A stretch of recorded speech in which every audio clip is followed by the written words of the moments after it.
बहुत सारी चीज़ें तो राना साहब ने खुद भी बता दी हैं। माशाल्लाह जितने ये सीनियर हैं सहाफ़त में, इन्होंने मेरा ख्याल जो मैं बातें करना चाह रहा हूँ उसका निचोड़ इन्होंने पहले ही पेश कर दिया है। हर शोबे की अपनी एक अहमियत है सोसाइटी में, रियल स्टेट की अपनी अहमियत है।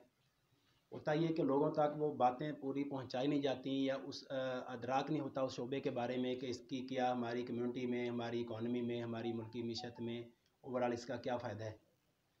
तो 2015 की बात है, हमारी जो मैं उस टाइम इस्लामाबाद का ज़िम्मेदार था, इस्लामाबाद की जो एसोसिएशन हमारी, मैं उसका चेयरमैन था।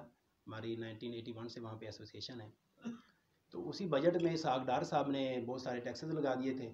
तो फर्स्ट टाइम हमें ये ख्याल आया कि हम जो इस्लामाबाद की तंजीम है तो वो अकेले कुछ नहीं कर सकती, हम डायलॉग करेंगे गवर्नमेंट से। तो हमने पूरे पाकिस्तान को इकट्ठा करने के लिए सोचा।